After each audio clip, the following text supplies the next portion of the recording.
ऋतिक सिंह है, भैया ऐसे, भैया वैसे, भैया ऐसे, तो नहीं करेंगे तो कैसे? आप हमेशा से देखिए ना, जब जो इंडस्ट्री में कुछ कपड़े पहनते हैं पवन सिंह को, कुछ टाइम बाद आप ऋतिक सिंह को देखेंगे, तो वो सारी चीज़ें कहाँ से मिलेंगी अगर ऋतिक सिंह। कौन स्टार है तू? चल ले आइए ना कर ला बहुत नियर पेट ले ले बड़े डिंग डिंग डिंग। अगर पवन सिंह की हिस्ट्री उठा के देखी जाए तो वो जिस औरत के साथ जुड़े हैं उस औरत को वो बर्बादी की। और ज्योति से ये कहेंगे कि आप जाइए महारानी के जैसे डायमंड हीरा मोती सब लाद के एकदम सिंहासन पे बैठिए और कचकच बंद। पवन जी से मैं कहना चाहता हूँ कि हमसे 1 करोड़ 1.5 करोड़ रुपया ले लें, या तो हम ज़मीन ले लें हमसे, या तो नगद ले लें, हमारी बेटी को रखें अच्छा से एक सम्मानजनक रूप में। पवन सिंह के द्वारा यह कहा जा रहा है कि मैं अपनी पत्नी को ज्योति सिंह को नहीं रखूंगा। यानी पवन सिंह के घर से रिश्ता नहीं गया था ज्योति सिंह के लिए? कोई नहीं जा सकता है लड़की का पिता का। ज्योति की बात कर रहे हैं आप, अक्षरा की बात नहीं कर रहे हैं। उसके पूरे जीवन से खेल लिया, वो लड़की को कहीं का नहीं छोड़ा पवन सिंह। अक्षरा प्रेग्नेंट थी 3 महीने की। अच्छा, अक्षरा जी प्रेग्नेंट भी थी? 3 महीने। पीते हैं बोलते हैं, नहीं पीते हैं तो ठीक है, पी लेते हैं तो बस गाली देना। खुद ही हमारे घर में आज तक न कोई नचनिया, न गवैया, न बजनिया हमारे परिवार में कोई नहीं हुआ है।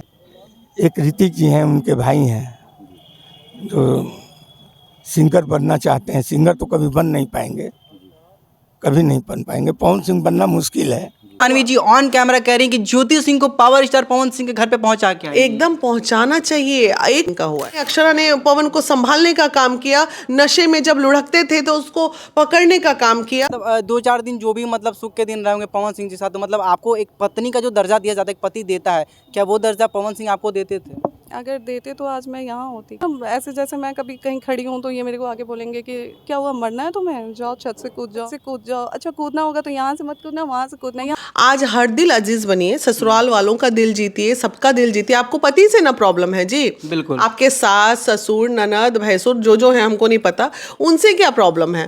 तो आप अपने धर्म को निभाइए ना। पहले हर महिला को अपना धर्म निभाना चाहिए। और एक वक्त ऐसा आता है कि आपकी अच्छाई को देख के पति भी पिघल जाता है। बागी बलिया बाबू समझावत नहीं जा, हमनी के रिश्तेदार बनी जा, बिगड़ल नहीं खे कुछ बात। जे बिगड़ जीते तो पता लगी जीता के। सारी बात एक तरफ, कोई किसी के ऊपर लांछन लगाना और बिना प्रूफ के कहीं बोलना। मीडिया में बोल भी रहे हो, कह रहे हो कि बहुत सारी चीज़ें मीडिया में नहीं बोल सकता। अरे बोलो ना, प्रूफ दो, सामने बैठो, मैं भी बैठाता हूँ ज्योति को, तुम भी बैठो, आओ प्रूफ दो। कितना प्रूफ किसके पास क्या है क्या नहीं, हमको सब पता है बाबू। बस कहना यही चाहता हूँ कि ये सब मत करो। तुम्हारे मुंह से तो शोभा नहीं देता, तुम के चाचा के लड़के हो अजीत सिंह के, रियल भाई भी होते ना तो शोभा नहीं देता।